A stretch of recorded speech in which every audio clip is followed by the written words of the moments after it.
ನಮಸ್ಕಾರ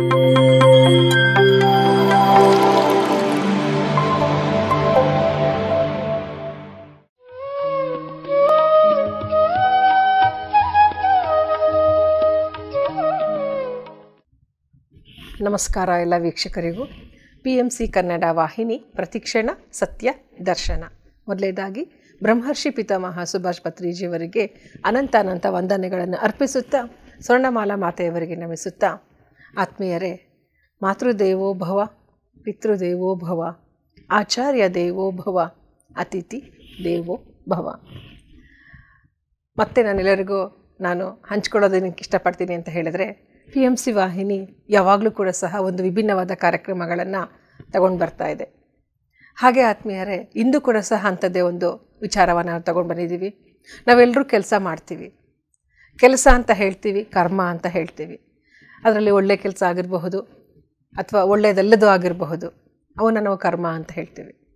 ಪತ್ರಿಜಿಯವರು ನಮಗೆ ಇದರಲ್ಲಿ ಸಾಕಷ್ಟು ವಿಚಾರಗಳನ್ನು ತಿಳಿಸಿದ್ದಾರೆ. ಹಾಗೆ ಒಬ್ಬೊಬ್ಬ ಜ್ಞಾನಿಗಳು ಒಂದೊಂಥರ ಕರ್ಮಗಳ ಬಗ್ಗೆ ತಿಳಿಸ್ಕೊಟ್ಟಿದ್ದಾರೆ. ಇಂದು ಕೂಡ ಸಹ ನಮ್ಮ ಜೊತೆ ಅತಿಥಿಯಾಗಿದ್ದಾರೆ ಶ್ರೀಮತಿ ಶಶಿಕಲಾ ಮೇಡಮ್ ಅವರು. ನಾನು ಅವರನ್ನು ಸ್ವಾಗತವನ್ನು ಕೋರ್ತಾ ಇದ್ದೀನಿ. ಮೇಡಮ್, ತಮಗೆ ಸ್ವಾಗತ.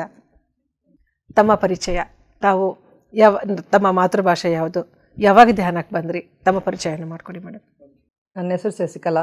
ನಾನು 2010 ಆಗಸ್ಟ್ 2ನೇ ತಾರೀಕಿಂದ ಈ ಧ್ಯಾನಕ್ಕೆ ಪರಿಚಯ ಆಗಿದ್ದೀನಿ. ನನಗೂ ತಿಮ್ಮರಾಜ್ ಪಿರಮಿಡ್ ಮಾಸ್ಟರ್ ತಿಮ್ಮರಾಜ್ ಸರು, ಅವರು ಎಂತಿ ಅರುಣಾ ಮೇಡಮ್, ಇವರು ನನಗೂ ಪಾಂಪ್ಲೆಟ್ ಕೊಟ್ಬಿಟ್ಟು ಅದರಿಂದ ನಾನು ಕರ್ಕೊಂಡೋಗಿ ಅವ್ರ ಮನೆಯಲ್ಲಿ ಈ ಧ್ಯಾನ ಹೇಗೆ ಮಾಡೋದು ಅಂತ ಅವ್ರು ತಿಳಿಸಿದ್ದಾರೆ.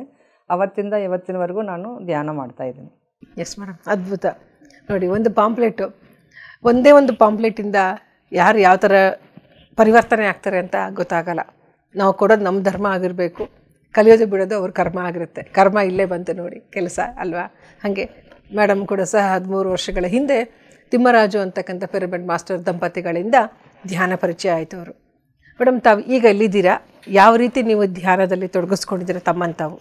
ನಾನು ಈಗ ಕತ್ತರಗುಪ್ಪದಲ್ಲಿದ್ದೀನಿ, ಬೆಂಗಳೂರಲ್ಲೇ ಕತ್ತರಗುಪ್ಪದಲ್ಲಿದ್ದೀನಿ. ನಾನು 2010 ಈ ಧ್ಯಾನ ಮಾರ್ಗಕ್ಕೆ ಬಂದಿದ್ನಲ್ವ, 2010 ಆಗಸ್ಟು 2ನೇ ತಾರೀಕು ಅವ್ರ ಮನೆಗೆ ಹೋಗಿ ನಾನು ಧ್ಯಾನ ಕಲ್ತ್ಕೊಂಡಿದ್ದೀನಿ. 4ನೇ ತಾರೀಕು ಪ್ರೇಮ್ ಕುಮಾರ್ ಸರ್ ವಿಜಯನಗರದಲ್ಲಿ ಗೃಹ ಪ್ರವೇಶಕ್ಕೆ ಬಂದಿದ್ದರು ಪತ್ರಿ ಸರ್. ಆವಾಗ ಈ ಆಂಟಿ ಅಂಕಲು ತಿಮ್ಮರಾಜ್ ಸರು, ಅರುಣಾ ಮೇಡಮ್, ಇವ್ರು ಕರ್ಕೊಂಡೋಗಿ ನಮ್ಮನ್ನು ಪರಿಚಯ ಮಾಡಿಸಿದ್ರು, ಪತ್ರಿ ಸರ್ ಪರಿಚಯ ಮಾಡಿಸಿದ್ರು. ಆವಾಗಿಂದ ನಾವು ಫಾಲೋ ಮಾಡ್ತಾಯಿದ್ವಿ ಈ ಧ್ಯಾನ. ನೀವು ಪತ್ರಿ ಸರ್ ಮೂಲಕ, ಅಂದರೆ ಪತ್ರಿ ಸರ್ ಫಸ್ಟ್ ನೋಡಿದ್ದು ನಾವು ವಿಜಯನಗರದಲ್ಲಿ ಗೃಹ ಪ್ರವೇಶದಲ್ಲಿ. ನೀವು ವೆಜಿಟೇರಿಯನ್ ಆಗಿದ್ರೋ ಅಥವಾ ನಾನ್ ವೆಜಿಟೇರಿಯನ್ ಆಗಿದ್ರೋ ಮುಂಚೆ? ನಾವು ಮುಂಚೆ ನಾನ್ ವೆಜಿಟೇರಿಯನ್ನೇ, ಹುಟ್ಟಿದಾಗಿಂದ ನಾನ್ ವೆಜಿಟೇರಿಯನ್ನೇ. ನಾನು ಸೆಕೆಂಡ್ ಟೈಮ್ ತಿರ್ಗಾ ಪಿರಮಿಡ್ ವ್ಯಾಲಿನಲ್ಲಿ ಡಿಸೆಂಬರ್ 10ನೇ ತಾರೀಕು, ಅದೇ ವರ್ಷ 2010 ಡಿಸೆಂಬರ್ 10ನೇ ತಾರೀಕು ನಮ್ಮ ಮಕ್ಕಳನ್ನೂ ಕರ್ಕೊಂಡು ಹೋಗಿದ್ದೀನಿ ಪತ್ರಿ ಸರ್ನ ತೋರ್ಸೋಣ ಅಂತ.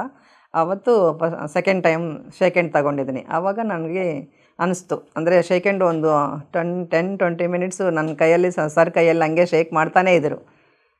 ಆವಾಗ ನನಗನ್ನಿಸ್ತು, ಮನೆಗೆ ಹೋಗ್ಬಿಟ್ಟು ನನ್ನ ನಾಳೆಯಿಂದ ನಾನ್ ವೆಜ್ ಬಿಡ್ತೀನಿ, ನಾನು ತಿನ್ನಲ್ಲ ಅಂತ ಹೇಳಿದ್ದೀನಿ. ಅದ್ಭುತ ಮೇಡಮ್.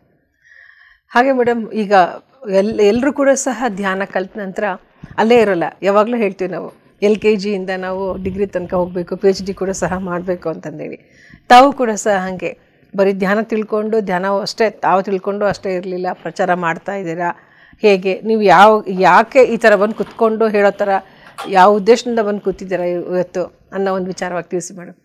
ಅಂದರೆ ನನಗೆ ಗೊತ್ತಿರೋ ಅಷ್ಟು ಜ್ಞಾನವನ್ನು ನಾನು 2 ವರ್ಷಕ್ಕೆ ಮುಂಚೆ ಬುದ್ಧ ಪೌರ್ಣಿಮಾ ಉತ್ಸವದಲ್ಲಿ ನಾನು ತಟವರ್ತಿ ರಾಘವರಾವ್ ಸರ್ನ ನೋಡಿದ್ದೀನಿ. ಕಬೀರ್ ಭವನಲ್ಲಿ ಅವರು ಪಾಠ ಮಾಡ್ತಾಯಿದ್ರು. ನಾನು ಹೋಗಿ ಅವರ ಕ್ಲಾಸಲ್ಲಿ ಕೂತ್ಕೊಂಡಿದ್ದೀನಿ. ಆವಾಗ ಅವರು ನಂಬರ್ಸ್ ಎಲ್ಲ ತೊಗೊಂಡು ಅವರು ಜೂಮಲ್ಲಿ ಜಾಯಿನ್ ಮಾಡಿಸ್ಕೊಂಡ್ರು. ಆವಾಗ ಪತ್ರಿ ಸರ್ ಇದ್ದರು. ಸೊ ಆ ಟೈಮಿಂದ ನಾನು ಜೂಮಲ್ಲಿ ಜಾಯಿನ್ ಆಗ್ತಾಯಿದ್ದೀನಿ. ಭೀಮವರಂಗೆ ಬನ್ನಿ ಅಂದರು, ಭೀಮವರಂಗೆ ಹೋಗಿದ್ವಿ. ಆವಾಗಿಂದ ಅಂದರೆ 2 ಇಯರ್ಸಿಂದ ಭೀಮವರಂಗೆ ಹೋಗ್ತಾಯಿದ್ವಿ, ಅವರು ಜ್ಞಾನ ತಗೊತಾ ಇದ್ವಿ. ಸರ್ ಏನಂತ ನಾನು ಒಂದು 60 ಮೆಂಬರ್ಸ್ನೂ ಈ ಥರ ಪಿರಮಿಡ್ ಮಾಸ್ಟರ್ಸ್ ಅಂತ ಮಾಡಿಸಿದ್ದಾರೆ. ಅದರಲ್ಲಿ ನನ್ನ ಹೆಸರು ಇದೆ. ನೀವೆಲ್ಲರೂ ಜೂಮಲ್ಲಿ ಪಾಠ ಹೇಳಬೇಕು, ಆಮೇಲೆ ಆಫ್ಲೈನ್ ಕ್ಲಾಸಸ್ ಹೇಳಬೇಕು, ಬೇರೆ ಊರಿಗೆ ಹೋಗ್ಬಿಟ್ಟು ಕ್ಲಾಸಸ್ ಎಲ್ಲ ತಗೋಬೇಕು ಅಂತ ಹೇಳಿದ್ದಾರೆ. ಅದನ್ನು ಇವಾಗ ನಾವು 1 ವರ್ಷದಿಂದ ಅದೇ ಮಾಡ್ತಾಯಿದ್ದೀವಿ. ಆ ಥರ ಆಫ್ಲೈನ್ ಕ್ಲಾಸಸ್ ಒಂದು 5 ಮಾಡಿದ್ದೀನಿ, ಈ ಆನ್ಲೈನ್ ಕ್ಲಾಸಸ್ ಒಂದು 70 ಮೇಲೆ ಮಾಡಿದ್ದೀನಿ. ಗ್ರೇಟ್ ಮೇಡಮ್, ಅದ್ಭುತ. ಆತ್ಮೀಯರೇ, ನೋಡಿದ್ರಲ್ಲ, ಬರೀ ಸರ್ ಪತ್ರಿಜಿಯವರ ಪರಿಚಯ ಆಯಿತು, ಶೇಕ್ ಹ್ಯಾಂಡ್ ಕೊಟ್ಟರು, ನಾನ್ ವೆಜ್ಜಿಂದ ವೆಜ್ಜಿಗೆ ಅವರು ಪರಿವರ್ತನೆ ಆದರು. ನಂತರ ತಟವರ್ತಿ ಸರ್ ಪರಿಚಯ ಆದ ನಂತರ ತಟವರ್ತಿ ಸರ್ ಹೇಳಿದ್ರಂತೆ ಕೆಲವೊಂದಷ್ಟು ಜನ ಆರಿಸ್ಕೊಂಡು ನೀವು ಝೂಮ್ ಸೆಷನ್ನಲ್ಲಿ ಭಾಗಿಯಾಗಿ ತರಗತಿಗಳನ್ನು ಕೊಡಿ, ಆಫ್ಲೈನ್ ಮತ್ತು ಆನ್ಲೈನ್ ಅಂತಂದೇಳಿ. ಹಾಗೆ ಇವತ್ತು ಕೂಡ ಸಹ ತಟವರ್ತಿ ಸರ್ ಹೇಳಿರ್ತಕ್ಕಂಥ ಒಂದು ಕರ್ಮ ಸಿದ್ಧಾಂತದ ಬಗ್ಗೆ ನಮ್ಮ ಹತ್ರ ಹಂಚ್ಕೊಳ್ಳೋಕ್ಕೆ ಮೇಡಮ್ ಬಂದಿದ್ದಾರೆ. ಮೇಡಮ್, ತಮಗೆ ಮತ್ತೊಮ್ಮೆ ಸ್ವಾಗತವನ್ನು ಕೋರ್ತಾ ಇದ್ದೀನಿ. ಎಸ್ ಮೇಡಮ್, ನೀವು ನನಗೆ ಹೇಳಿದ್ರಿ ಟಾಪಿಕ್ಕು ಕರ್ಮ ಸಿದ್ಧಾಂತ ಅಂತೇಳಿ. ಏನು ಮೇಡಮ್ ಇದು ಕರ್ಮ ಅಂತ ಹೇಳಿದ್ರೆ? ಕರ್ಮ ಅಂದರೆ ನಾವು ವಾಕ್ಯಿಂದ, ಮನಸ್ಸಿಂದ, ಚೇತನದಿಂದ ನಾವು ಮಾಡೋದೇ ಕರ್ಮ. ಅಂದರೆ ನಾವು ಮಾತಾಡೋ ಪ್ರತಿ ಮಾತು ಅದು ಒಂದು ಕರ್ಮ ಆಗಿರುತ್ತೆ. ನಾವು ಮನಸ್ಸಿನಿಂದ ಆಲೋಚನೆ ಮಾಡ್ತೀವಿ, ಏನೋ ಒಂದು ಕೆಟ್ಟ ಆಲೋಚನೆಗಳು ಮಾಡ್ತೀವಿ, ಅದನ್ನು ಒಂದು ಕರ್ಮ ಆಗುತ್ತೆ. ನಾವು ಚೇಷ್ಟದಿಂದ ಏನೋ ಒಂದು ಕರ್ಮ ಮಾಡ್ತೀವಿ, ಅದನ್ನೂ ಒಂದು, ಅಂದರೆ ನಾವು ಒಳ್ಳೆಯದೇ ಮಾಡಬೇಕು. ಯಾರಿಗಾದರೂ ಮಾತಾಡಬೇಕಂದ್ರೆ ಒಳ್ಳೆಯದೇ ಮಾತಾಡಬೇಕು, ಏನೋ ಕೆಲಸ ಮಾಡಿದ್ರೂ ಒಳ್ಳೆ ಕೆಲಸ ಮಾಡಬೇಕು, ಬೇರೆಯವ್ರಿಗೆ ಏನಾದರೂ ಬಯಸಬೇಕಂದ್ರೂ ಒಳ್ಳೆಯದೇ ಬಯಸಬೇಕು. ಆ ಥರ ಮಾಡಿಲ್ಲ ಅಂದರೆ ನಮ್ಗೆ ಅದು ಕರ್ಮ ಆಗುತ್ತೆ. ನಾವೇನು ಮಾಡ್ತೀವಿ ಅದು ನಮಗಾಗುತ್ತೆ ಅನ್ನೋದು ಅರ್ಥದಲ್ಲಿ ಹೇಳಿದ್ರಿ. ಎಸ್ ಮೇಡಮ್, ಎಷ್ಟು ಥರ ಕರ್ಮಗಳಿದೆ ಮೇಡಮ್? 3 ವಿಧಗಳಿವೆ. ಪ್ರಾರಬ್ಧ ಕರ್ಮಗಳು, ಆಗಾಮಿ ಕರ್ಮಗಳು, ಸಂಚಿತ ಕರ್ಮಗಳಂತ 3 ವಿಧಗಳಿವೆ. ಮತ್ತು ಈ 3 ಕರ್ಮಗಳು ಹೇಳಿದ ನಂತರ ನನಗೆ ಇನ್ನೇನು ಕೇಳಬೇಕು ಅನ್ನಿಸ್ತಾ ಇದೆ ಅಂದರೆ, ಕರ್ಮ ಮತ್ತು ಅಕರ್ಮ ಅಂತ ಹೇಳ್ತಾರೆ ಯಾವಾಗಲೇ ನಾವೇ. ಅದು ಅವೆರಡು ಅಂದರೆ ಏನು? ಕರ್ಮ ಅಂದರೆ ಏನು ಮತ್ತು ಅಕರ್ಮ ಅಂದರೆ ಯಾಕೆ ಅಕರ್ಮ ಅಂತ ಕರೀತಾರೆ? ಕರ್ಮ ಅಂದರೆ ನಾವು ನಮಗೋಸ್ಕರ ನಾವು ಮಾಡೋ ಕೆಲಸ, ಅಂದರೆ ನಮ್ಮ ಮನೆ ಕಟ್ಕೊಳ್ಳೋದು, ನಮ್ಮ ಮಕ್ಕಳು ನೋಡ್ಕೊಳ್ಳೋದು, ಇದು ನಾವು ಕರ್ಮ ನಾವು ಮಾಡ್ಕೊಳ್ಳೋದು, ಅಂದರೆ ಪ್ರಾಪಂಚಿಕವಾಗಿ ನಾವು ಮಾಡೋ ಕರ್ಮಗಳು. ಅಕರ್ಮ ಅಂದರೆ ನಾವು ಬೇರೆಯವ್ರಿಗೋಸ್ಕರ ಮಾಡೋದು, ಅಂದರೆ ಅವ್ರ ಉಪಯೋಗಕ್ಕೋಸ್ಕರ ಮಾಡೋದು. ಅಂದರೆ ನಾವು ಧ್ಯಾನ ಮಾಡ್ತೀವಿ, ನಾವು ಧ್ಯಾನ ಹಂಚ್ತೀವಿ, ನಾವು ನನ್ನ ಹತ್ರ ಇರೋ ಜ್ಞಾನವನ್ನು ಹಂಚ್ತಾ ಇದ್ದೀನಿ, ಇದೆಲ್ಲ ಅಕರ್ಮ. ಇದನ್ನು ಅಕರ್ಮ ಅಂತೀವಿ. ನಾವು ಧ್ಯಾನ ತಿಳ್ಕೊಳ್ಳೋದು, ನಾವು ಜ್ಞಾನ ಹಂಚೋದು, ಇದೆಲ್ಲ ಅಂದರೆ ಬೇರೆಯವ್ರಿಗೂ ಉಪಯೋಗ ಆಗುತ್ತೆ. ನಾವು ಕರ್ಮ ಅಂದರೆ ನಾವು ಮಾಡ್ತಕ್ಕಂಥದ್ದು, ಅಕರ್ಮ ಅಂತಂದರೆ ನಮ್ಮಿಂದ ಬೇರೆಯವ್ರಿಗೆ ಆಗ್ತಕ್ಕಂಥದ್ದು, ಉಪಯೋಗ ಆಗ್ತಕ್ಕಂಥದ್ದು. ಎಸ್ ಮೇಡಮ್, ಇದನ್ನು ಕೇಳುವಾಗ ನನಗೆ ಅನ್ನಿಸ್ತಾ ಇದೆ, ನಾವು ಮಾಡು ಭಾಷೆನ ಹೇಳ್ತೀವಿ, ನೀನು ಬುದ್ಧಿಹೀನನ ನೀನು ಅಂತ ಹೇಳ್ತೀವಿ. ಏನು ಆ ಥರ ಅಂತ ಹೇಳಿದ್ರೆ ಬುದ್ಧಿಹೀನ ಅಂದರೆ ಏನು ಮೇಡಮ್? ಬುದ್ಧಿಹೀನರು ಅಂದರೆ ಅವ್ರಿಗೆ ಅವ್ರು ಮಾಡೋ ಕೆಲಸಗಳೆಲ್ಲ ಬೇರೆಯವ್ರಿಗೆ ಅಪಕಾರ ಆಗುತ್ತೆ, ಅದಕ್ಕೋಸ್ಕರ ಅವ್ರನ್ನ ಬುದ್ಧಿಹೀನರು ಅಂತ ಹೇಳ್ತಾ ಇರ್ತೀವಿ ನಾವು. ಅವರು ಏನೇ ಒಂದು ಕಾರ್ಯಕ್ರಮ ಮಾಡಿದ್ರು ಅವ್ರು ಬೇರೆಯವ್ರಿಗೆ ಅದರಿಂದ ಎಫೆಕ್ಟ್ ಆಗುತ್ತೆ, ತೊಂದರೆ ಆಗುತ್ತೆ, ಅದಕ್ಕೋಸ್ಕರ ಅವ್ರನ್ನು ಬುದ್ಧಿಹೀನರು ಅಂತಲೇ ಹೇಳ್ತಾ ಇರ್ತೀವಿ ಅವ್ರನ್ನ. ಈಗ ನೋಡಿ, ಅಕರ್ಮದಲ್ಲಿ ಬುದ್ಧಿಹೀನರು ಅಂತ ಹೇಳಿದಾಗ ಈ ಥರ ಬೇರೆಯವ್ರಿಗೆ ತೊಂದರೆ ಆಗೋದು ಅಂತ ತೊಂದರೆ ಆಗೋರಿಗೆ ನಾವು ಬುದ್ಧಿಹೀನರು, ತೊಂದರೆ ಕೊಡೋರಿಗೆ ಬುದ್ಧಿಹೀನರು ಅಂತ ಹೇಳ್ತೀವಿ. ಹಂಗಂತ ಬಂದಾಗ ಅದು ಬುದ್ಧಿಹೀನರು ಅಂತ ಹೇಳ್ತಕ್ಕಂಥ ಒಂದು ಕರ್ತವ್ಯದ ಮಾತಿದೆಯಲ್ಲ, ಆ ಕರ್ತವ್ಯ ಅಂದರೆ ಏನು ಮೇಡಮ್? ಕರ್ತವ್ಯ ಅಂದರೆ ನಾವು ಮಾಡೋ ಕೆಲಸಗಳು, ನಾವು ಒಳ್ಳೆ ಕರ್ಮಗಳು ಮಾಡ್ತೀವಲ್ಲ, ಅದನ್ನು ಕರ್ತವ್ಯ ಅಂತೀವಿ. ನಾವು ಮಾಡೋದು ನಮಗೆ ಅಲ್ಲ, ಬೇರೆಯವ್ರಿಗೂ ಉಪಯೋಗ ಆಗಬೇಕು, ಅದನ್ನೇ ಕರ್ತವ್ಯ. ನಾವು ಮಾಡೋ ಕರ್ಮದಿಂದ ನಮಗೆ ಅಲ್ಲ, ಬೇರೆಯವ್ರಿಗೂ ಅದನ್ನು ಉಪಯೋಗ ಆಗಬೇಕು. ಅಂದರೆ ಅದು ನನ್ನ ಕರ್ತವ್ಯ. ಈಗ ಫಾರ್ ಎಕ್ಸಾಂಪಲ್ ಅಂದರೆ, ಈಗ ಮೇಡಮ್ ಇದನ್ನು ಮಾಡಿ ಅಂತ ಹೇಳೋದು, ಅದು ತಪ್ಪು ನಡೀತಾ ಇದ್ದರೆ ಅದು ತಪ್ಪು ಅಂತ ಹೇಳ್ತಕ್ಕಂಥದ್ದು ನನ್ನ ಕರ್ತವ್ಯ ಆಗಿರುತ್ತೆ. ಹೌದಾ? ಇದು ಸರಿ ಇದೆ, ಕರೆಕ್ಟ್, ಹಿಂಗೆ ಮಾಡ್ಕೊಂಡು ಹೋಗು ಅಂತ ಹೇಳೋದು ಕೂಡ ಸಹ ನನ್ನ ಕರ್ತವ್ಯ ಆಗುತ್ತೆ. ಎಸ್ ಮೇಡಮ್, ಅದ್ಭುತ ಮೇಡಮ್. ಈಗ ಪತ್ರಿಜಿಯವರು ಹೇಳ್ತಾ ಇದ್ರು ಯಾವಾಗಲೂ, ನಾವು ಯಾವಾಗಲೂ ಯಾವ ಥರ ಇರಬೇಕು ಅಂತ ಹೇಳಿದರೆ ಸಂಸಾರದಲ್ಲಿ ನಿರ್ವಹಣ, ನಾವು ಯಾವ ಥರ ಮಾಡಬೇಕು, ಮಧ್ಯಮ ಮಾರ್ಗದಲ್ಲಿ ಇರಬೇಕು ಅಂತೇಳಿ. ಯಾವಾಗಲೂ ಒಂದಕ್ಕೆ ಅಂಟ್ಕೊಂಡಿರಬಾರ್ದು, ಇಲ್ಲ ಎಲ್ಲ ಬಿಟ್ಟು ಇರಬಾರ್ದು, ಎಲ್ಲವನ್ನು ಇಟ್ಕೊಂಡು, ಅಂದರೆ ಜೊತೆಲೇ ಇರಬಾರ್ದು, ಯಾವುದ್ರ ಜೊತೆಲೂ ಅಂಟ್ಕೊಂಡಿರಬಾರ್ದು ಅಂತ ಹೇಳ್ತಾ ಇದ್ರು ಅವರು. ಆ ಮಧ್ಯಮ ಮಾರ್ಗ ಅಂದರೆ ಏನು ಮೇಡಮ್? ಅಂದರೆ ನಾವು ಪೂರಾ ಆಧ್ಯಾತ್ಮಿಕದಲ್ಲಿ ಅಂತ ಪೂರಾ ಅದರಲ್ಲಿ ಹೋಗಬಾರ್ದು, ಇಲ್ಲ ಪೂರಾ ಪ್ರಾಪಂಚಿಕದಲ್ಲಿ ಇರಬಾರ್ದು. ಮಧ್ಯ ಮಾರ್ಗ ಅದನ್ನೂ ನೋಡ್ಕೋಬೇಕು. ಭುಕ್ತಿನೂ ಬೇಕು, ನಮಗೆ ಮುಕ್ತಿನೂ ಬೇಕು, ಎರಡೂ ಬೇಕಲ್ವ. ಅದಕ್ಕೋಸ್ಕರ ನಾವು ಉದ್ಯೋಗನೂ ಮಾಡ್ಕೋಬೇಕು, ಆಮೇಲೆ ಆಧ್ಯಾತ್ಮಿಕವಾಗಿ ನಾವು ಈ ಥರ ಧ್ಯಾನನೂ ಮಾಡಬೇಕು, ಜ್ಞಾನವನ್ನು ಹಂಚಬೇಕು, ಇದನ್ನೂ ನೋಡ್ಕೋಬೇಕು, ಅದನ್ನೇ ಮಧ್ಯ ಮಾರ್ಗ ಅಂತಾರೆ. ಬುದ್ಧ ಭಗವಾನ್ ಅವರು ಹೇಳಿದ್ದು ಇದೆ, ಪತ್ರಿ ಸಾರ್ ಹೇಳಿದ್ದು ಇದನ್ನೇ, ಮಧ್ಯ ಮಾರ್ಗದಲ್ಲಿ ಇರಬೇಕು ನಾವು ಯಾವಾಗಲೂ. ಇದು ಪೂರಾ ಬಿಟ್ಬಿಟ್ಟು ಇದು 0 ಆಗಿಬಿಟ್ಟು ಪ್ರಾಪಂಚಿಕವನ್ನು ನಾವು ಆಧ್ಯಾತ್ಮಿಕದಲ್ಲೇ 100% ಇರಬಾರ್ದು. ಇದನ್ನು ನೋಡ್ಕೋಬೇಕು. ಪತ್ರಿ ಸರ್ ಅದೇನು ಮಾಡಿ ತೋರಿಸಿದ್ರಲ್ವಾ, ಅವರು ಸಂಸಾರನೂ ನೋಡ್ಕೊತಾನೆ ನಮ್ಮನ್ನೆಲ್ಲರೂ ಧ್ಯಾನಿಗಳಾಗಿ ಮಾಡಿಸಿದ್ರಲ್ವಾ. ಅದೇ ಬುದ್ಧ ಭಗವಾನ್ ಅವರು ಹೇಳಿದ್ದದೇ, ಪತ್ರಿ ಸಾರು ಅದನ್ನೇ ಹೇಳಿದರು, ನಾವು ಅದನ್ನೇ ಫಾಲೋ ಮಾಡ್ತಾಯಿದ್ವಿ, ಪತ್ರಿ ಸಾರ್ ಹೇಳಿದ್ದನ್ನೇ. ನಿಜವಾಗ್ಲೂ ಅವ್ರು ಹೇಳಿದ್ದನ್ನು ನಾವು ಅನುಸರಿಸ್ಬೇಕು, ಅನುಸರಿಸ್ಬೇಕು ಮತ್ತು ಅಳವಡಿಸ್ಕೊಂಡಾಗ್ಲೇ ಅದನ್ನು ಅನುಸರಿಸೋಕ್ಕಾಗುತ್ತೆ, ಮತ್ತು ನಾವು ಅನುಭವಿಸೋಕ್ಕೂ ಕೂಡ ಸಹ ಆಗುತ್ತೆ, ಆಚರಣೆಯಲ್ಲಿ ಇಟ್ಕೊಳ್ಳೋಕ್ಕಾಗುತ್ತೆ ಅಂತ ಬಂದಾಗ ಅವೆಲ್ಲ ಗುಣಗಳಾಗ್ತವೆ. ಆ ಗುಣಗಳಂದ್ರೆ ಏನು, ಅದರ ಫಲಿತಾಂಶ ಅಂದರೆ ಏನು ಮೇಡಮ್? ಆ ಫಲಿತಾಂಶ ಏನಿರುತ್ತೆ ಗುಣಗಳಿಗೆ? ಗುಣಗಳಂದರೆ ತಮೋಗುಣ, ರಜೋಗುಣ, ಸಾತ್ವಿಕ ಗುಣ, ಶುದ್ಧ ಸಾತ್ವಿಕ ಗುಣ, ನಿರ್ಗುಣ ಅಂತ ಐದು ಥರ ಇರುತ್ತೆ ಮೇಡಮ್. ತಮೋಗುಣ ಅಂದರೆ ಯಾವಾಗಲೂ ಅವರು ನಿದ್ದೆ ಮಾಡೋದು, ತಿನ್ನೋದು, ಇದೇ ಖಾನ ಪೀನ ಸೋನ. ಎಕ್ಸಾಂಪಲ್ ಕುಂಭಕರ್ಣ. ರಜೋಗುಣ ಅಂದರೆ ಬೇರೆಯವ್ರದ್ದೆಲ್ಲ ನನಗೆ ಬೇಕು ಅಂತ ಆಸೆ ಇರುತ್ತೆ. ಆಮೇಲೆ ಅಹಂಕಾರ ಜಾಸ್ತಿ ಇರುತ್ತೆ, ಎಲ್ಲ ನನಗೆ ಗೊತ್ತು ಅಂತ. ಎಕ್ಸಾಂಪಲ್ ರಾವಣಾಸುರ. ಮೂರನೇದು ಸಾತ್ವಿಕ ಗುಣ ಅಂದರೆ ಅವರು ನಾನು ಚೆನ್ನಾಗಿದ್ದರೆ ಸಾಕು ಅಂತ ಅಂದ್ಕೊತಾರೆ, ವಿಭೀಷಣ. ನಾಲ್ಕನೇದು ಶುದ್ಧ ಸಾತ್ವಿಕ ಅಂದರೆ ಇವರು ನಾನೇ ಅಲ್ಲ, ನಮ್ಮ ಪಕ್ಕದವರು ಚೆನ್ನಾಗಿರಬೇಕು ಅಂತ ಅಂದ್ಕೊಳ್ತಾರೆ. ಇದನ್ನು ಶುದ್ಧ ಸಾತ್ವಿಕ ಅಂತೀವಿ. ಎಕ್ಸಾಂಪಲ್ ಆಂಜನೇಯ ಸ್ವಾಮಿ. 5 ನಿರ್ಗುಣ ಅಂದರೆ ನಾವೇ ಅಲ್ಲ, ಎಲ್ಲರೂ ಚೆನ್ನಾಗಿರಬೇಕು, ಎಲ್ಲರದು ಮುಖ್ಯ ಅಂತ, ಅಂದರೆ ಇದು ಆಧ್ಯಾತ್ಮಿಕದಲ್ಲಿ ಎಲ್ಲರೂ ಇಂಪ್ರೂವ್ ಆಗಬೇಕು ಅಂತ ಅಂದ್ಕೊತಾರೆ. ಎಕ್ಸಾಂಪಲ್ ಶ್ರೀರಾಮಚಂದ್ರಮೂರ್ತಿ. ಅದು ನಿರ್ಗುಣದ ಸ್ಥಿತಿ, ಅಂದರೆ ಅದು ಹೈಯೆಸ್ಟು, ಅದು ಪೀಕ್. ಯಾವಾಗಲೂ ನಾವು ನಿರ್ಗುಣಿಗಳಾಗಿರಬೇಕು. ನಾನು ಅಂತ ಅಲ್ಲ, ನಾವೆಲ್ಲರೂ ಅಂತ ಹೇಳಿ ನನ್ನ ಜೊತೆ ಎಲ್ಲರೂ ಅಂತಕ್ಕಂಥದ್ದು ಬರಬೇಕು ಅನ್ನೋದು ನಿರ್ಗುಣ. ಎಷ್ಟು ಅದ್ಭುತವಾದದ್ದು ಮೇಡಮ್ ಅದು. ಪ್ರತಿಯೊಬ್ಬರು ಅಳವಡಿಸ್ಕೊಳ್ಬೇಕಾಗಿರ್ತಕ್ಕಂಥದ್ದು ಗುಣ ನಿರ್ಗುಣಗಳಲ್ಲಿ. ನಮಗೆ ನಿರ್ಗುಣ ಸ್ಥಿತಿನಲ್ಲೇ ಇರಬೇಕು ಅಂದರೆ ಸಾಧನೆ ಬಹಳ ಮುಖ್ಯ ಆಗುತ್ತೆ. ಸಾಧನೆ ಪ್ರತಿಯೊಬ್ಬರು ಮಾಡಲೇಬೇಕು. ಆ ಸಾಧನೆ ಮಾಡ್ತಾ ಮಾಡ್ತಾ ನಾವು ಧ್ಯಾನಿಗಳಾಗಿರೋರು ಯೋಗಿಗಳಾಗ್ತಾರೆ ಅಂತ ಹೇಳ್ತಾರೆ. ಆ ಯೋಗಿಗಳಂದರೆ ಏನು ಮೇಡಮ್? ಯೋಗಿಗಳಂದರೆ ನಾವು ಇವಾಗ ಫಸ್ಟು ಧ್ಯಾನ ಮಾಡ್ತೀವಿ, ಧ್ಯಾನದಿಂದ ಜ್ಞಾನ ಕಲ್ತ್ಕೊತೀವಿ. ಆ ಜ್ಞಾನವನ್ನು ಹಂಚ್ತಾ ಹಂಗೆ ಹೋಗ್ತಾ ಇದ್ದರೆ ಜ್ಞಾನಿ. ಇವಾಗ ಯೋಗಿಗಳು ಅಂತೀರ, ಅಂದರೆ ಇವಾಗ ಯೋಗಿ ವೇಮನ, ಕಬೀರು ಯೋಗಿಗಳೇ, ಆಮೇಲೆ ಪತ್ರಿಸಾರು ಯೋಗಿ, ಬುದ್ಧ ಭಗವಾನು ಯೋಗಿ. ಇವರೆಲ್ಲ ಫಸ್ಟು ಧ್ಯಾನ ಮಾಡಿದ್ದಾರೆ, ಧ್ಯಾನ ಮಾಡಿದಿಂದ ಜ್ಞಾನ ಕಲ್ತ್ಕೊಂಡಿದ್ದಾರೆ. ಆ ಜ್ಞಾನವನ್ನು 10 ಜನಕ್ಕೆ ಹಂಚಿಬಿಟ್ಟು ಅವರು ಯೋಗಿಗಳಾಗಿದ್ದಾರೆ. ಪತ್ರಿಸಾರು ಯೋಗೀಶ್ವರರಾಗಿದ್ದಾರೆ. ಅವ್ರಿಗಿಂತ ಇನ್ನೂ ದೊಡ್ಡವರು ಯೋಗೀಶ್ವರ. ಪತ್ರಿಸಾರು ಯೋಗಿಗಳಕ್ಕಿಂತ ಇನ್ನೂ ದೊಡ್ಡವ್ರನ್ನ ಯೋಗೀಶ್ವರ ಅಂತೀವಿ. ಇವಾಗ ಪತ್ರಿಸಾರು ಯೋಗೀಶ್ವರರು. ಸಾಧನೆ ಮಾಡಿ ಆ ಸ್ಥಿತಿಗೆ ತಲುಪೋರನ್ನ ಯೋಗಿಗಳು ಅಂತ ಹೇಳ್ತಾರೆ. ಅಂದರೆ ಎಲ್ಲವನ್ನೂ ಗೊತ್ತಿರೋದು ಅವ್ರಿಗೆ. ಆವಾಗ ಎಲ್ಲ ಗೊತ್ತಿದೆ ಯೋಗಿಗಳಾದಾಗ ಒಂದು ಚತುರ್ವಿಧಗಳು ಅಥವಾ ಪುರುಷಾರ್ಥಗಳು ಅಂತ ಹೇಳ್ತಾರೆ.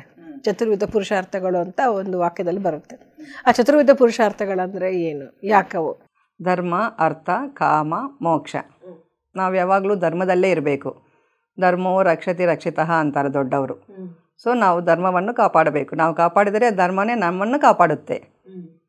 ಆಮೇಲೆ ಧರ್ಮ, ಅರ್ಥ ಅಂದರೆ ಕಾಸು. ಅದನ್ನು ಹಂಗೆ ನಾವು ಅದರ ಬಗ್ಗೆ ಅದರ ಹಿಂದೆ ನಾವು ಹೋಗಬಾರ್ದು, ನಮ್ಮ ಹಿಂದೆ ಅದು ಬರಬೇಕು. ಅದು ಬರಬೇಕಂದ್ರೆ ನಾವೇನು ಮಾಡಬೇಕು? ಈ ಥರ ಯೋಗಿಗಳಾಗಬೇಕು. ಯೋಗಿಗಳಾದರೆ ನಮ್ಮ ಹಿಂದೆ ಅರ್ಥನೂ ಬರುತ್ತೆ. ಅರ್ಥ ಅಂದರೆ ಕಾಸು, ದುಡ್ಡು, ಅದು ನಮ್ಮ ಹಿಂದೆ ಬರುತ್ತೆ. ಇವಾಗ ಪತ್ರಿಸಾರು ಜೋಬಲ್ಲಿ 1 ಪೈಸನೂ ಇರಲ್ಲ.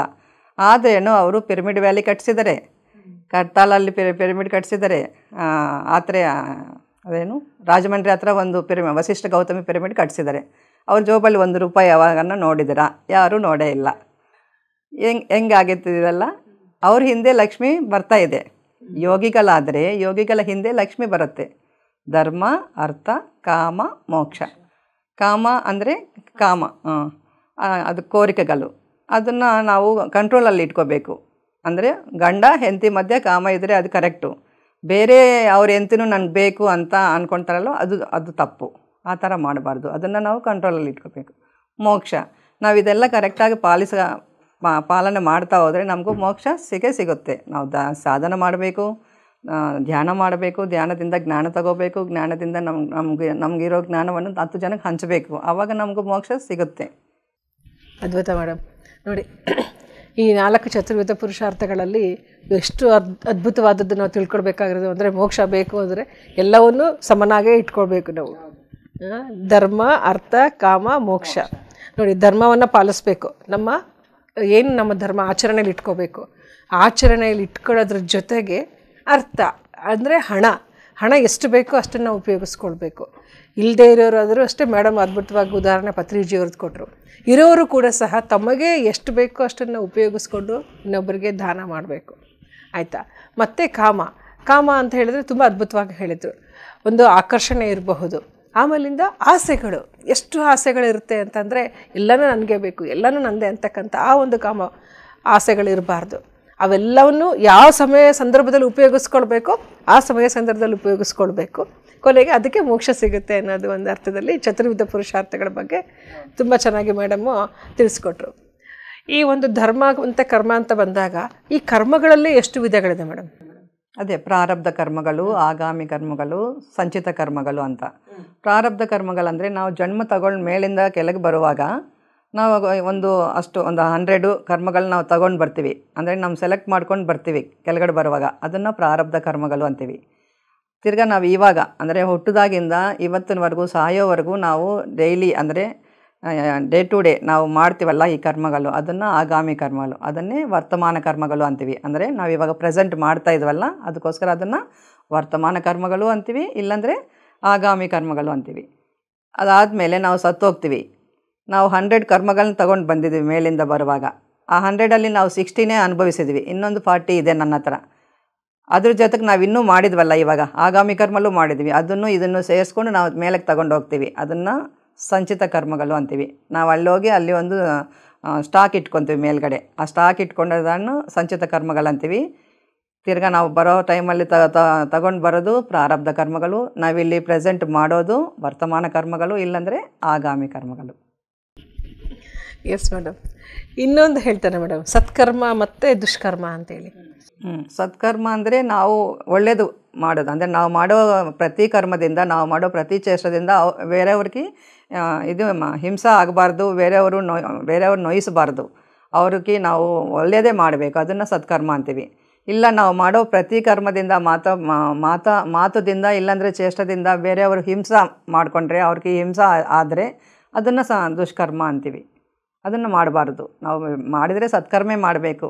ಈ ಥರ ಒಳ್ಳೆಯ ಕೆಲಸಗಳೇ ಮಾಡಬೇಕು, ಒಳ್ಳೆಯ ಮಾತುಗಳೇ ಮಾತಾಡಬೇಕು, ಬೇರೆಯವ್ರನ್ನ ನೋಯಿಸಬಾರ್ದು, ಬೇರೆಯವ್ರಿಗೆ ಯಾವುದು ನಷ್ಟ ಕಷ್ಟ ಕೊಡಬಾರ್ದು. ಕೊಟ್ಟರೆ ಅದು ದುಷ್ಕರ್ಮ ಆಗುತ್ತೆ, ಕೊಡಲಿಲ್ಲ ಅಂದರೆ ಸತ್ಕರ್ಮ. ಋಣಾನುಬಂಧ ಅಂದರೆ ಏನು ಮೇಡಮ್? ಋಣಾನುಬಂಧ ಅಂದರೆ ನಾವು ಮೇಲಿಂದ ತಗೊಂಡು ಬಂದಾಗ ನಮ್ಮ ಹೆಂಡತಿ, ನಮ್ಮ ಗಂಡ, ನಮ್ಮ ಮಕ್ಕಳು, ಅವ್ರಿಗೋಸ್ಕರ ನಾವು ಮಾಡ್ತೀವಲ್ಲ, ಅಕ್ಕಪಕ್ಕದವರು, ಇವ್ರನ್ನ ಋಣಾನುಬಂಧ ಅಂತ ಹೇಳ್ತೀವಿ. ಅಂದರೆ ನಮ್ಮ ಜೊತೆಗಿರ್ತಕ್ಕಂಥವ್ರೆಲ್ಲ ಅವ್ರ ಋಣ ಇದ್ದರೆ, ಅವ್ರ ಋಣ ಇದ್ದರೆ ಮಾತ್ರ ಜೊತೆಗಿರ್ತಾರೆ ಅಂತ ಇದ್ರೇ ನಮ್ಮ ಜೊತೆಗೆ ಬರ್ತಾರೆ. ನಮ್ಗೆ ಋಣ ಇಲ್ಲ ಅಂದರೆ ನಮ್ಮ ಗಂಡನೂ ಸಿಗಲ್ಲ, ನಮ್ಮ ಮಕ್ಕಳು ನಮ್ಗೆ ಬರಲ್ಲ.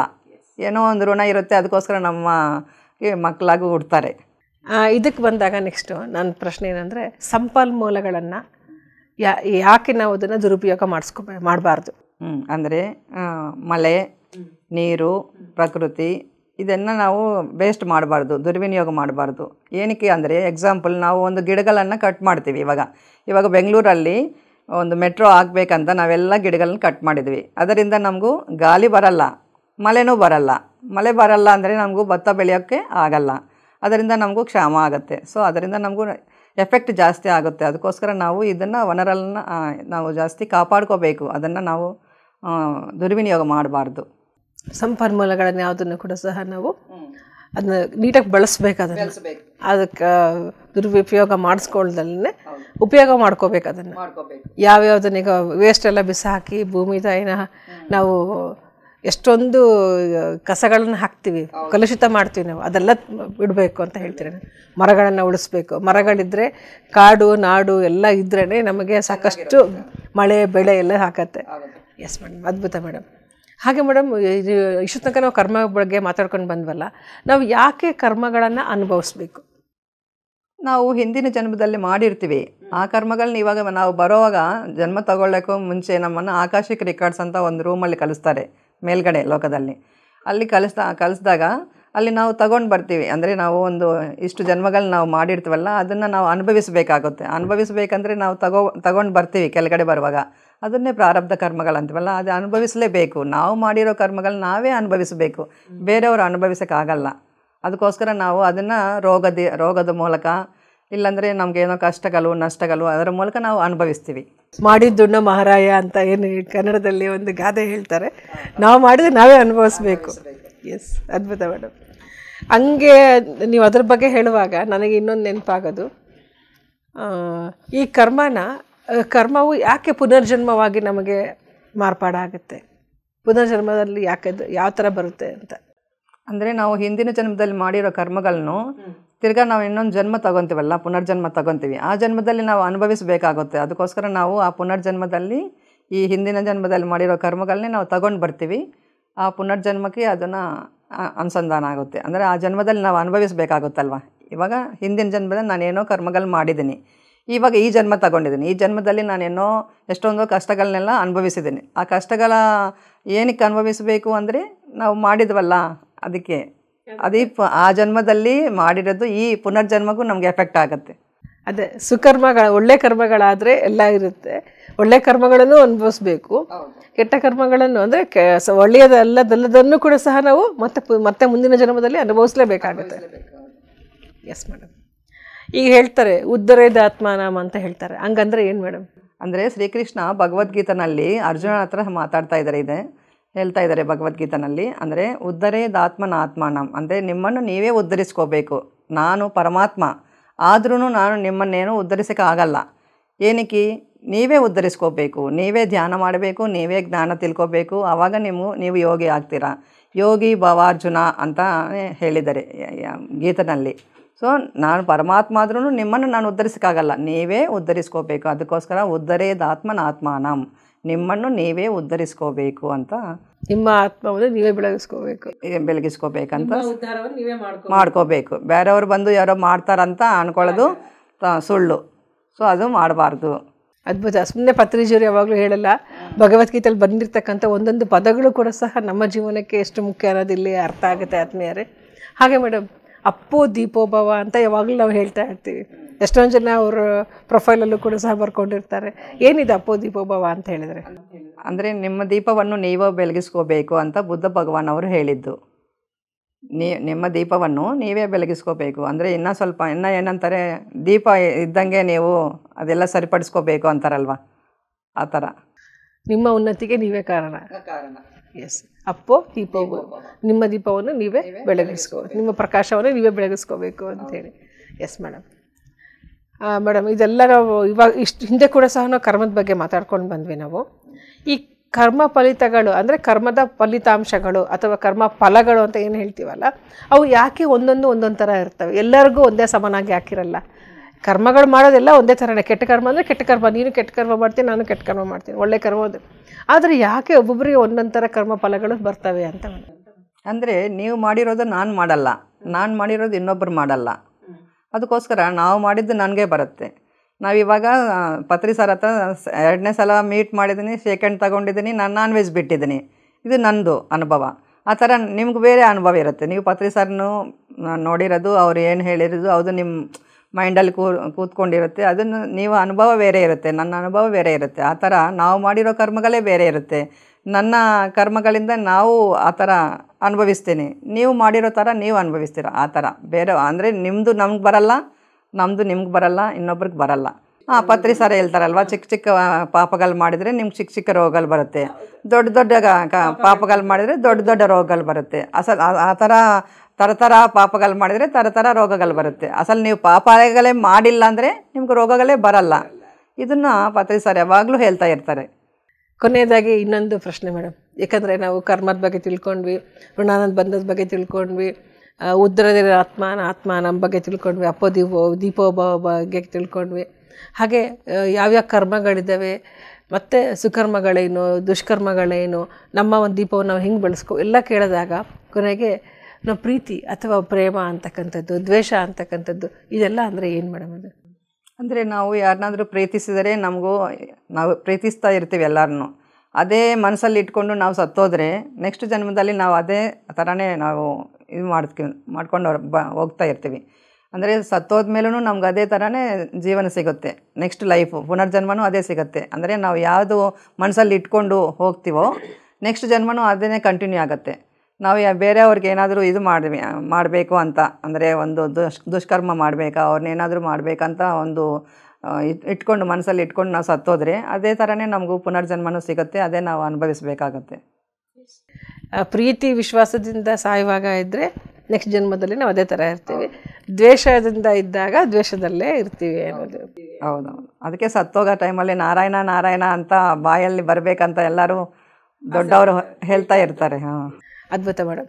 ನೋಡಿದ್ರಲ್ಲ ವೀಕ್ಷಕರೇ, ಒಂದು ಪ್ರಶ್ನೆಗೆ ಚಿಕ್ಕದಾದ ಉತ್ತರಗಳು. ಇದು ಒಂದು ಥರ ಹೊಸ ಥರ ಭಿನ್ನವಾದದ್ದು, ನಾವು ತಿಳ್ಕೊಳ್ಬೇಕಾಗಿರ್ತಕ್ಕಂಥದ್ದು. ತುಂಬ ನಾವು ಆಳವಾಗಿ ಓದೋಕ್ಕೂ ಸಹ ನಮಗೆ ಕಷ್ಟ ಆಗುತ್ತೆ. ಈ ಒಂದು ಗ್ಲಿಮ್ಸ್ ಆಗಿ ನಾವು ತಿಳ್ಕೊಂಡಾಗ ಇಷ್ಟಿಷ್ಟು ಹೊಸಬರಿಗಾಗಲಿ ಹಳಬರಾಗಲಿ ತಿಳ್ಕೊಳ್ಬೋದು ಅಂತ ಹೇಳ್ತಾ ಮೇಡಮ್ಗೆ ತುಂಬ ಹೃದಯ ಧನ್ಯವಾದಗಳು ಮೇಡಮ್.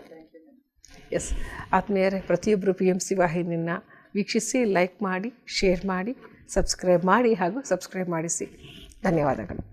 ನಮಗೂ ಈ ಅವಕಾಶ ಕೊಟ್ಟಿದ್ದಕ್ಕೆ PMC ಕನ್ನಡ ಚಾನಲ್ಗೆ ನನ್ನ ಹೃದಯಪೂರ್ವಕ ಧನ್ಯವಾದಗಳು ಹೇಳ್ತಾ ಇದ್ದೀನಿ. Okay, thank you. PMC Kannada channel ಅನ್ನು ಲೈಕ್ ಮಾಡಿ, ಶೇರ್ ಮಾಡಿ, ಸಬ್ಸ್ಕ್ರೈಬ್ ಮಾಡಿ ಮತ್ತು ಮಾಡಿಸಿ. ಎಲ್ಲರಿಗೂ ಧನ್ಯವಾದಗಳು.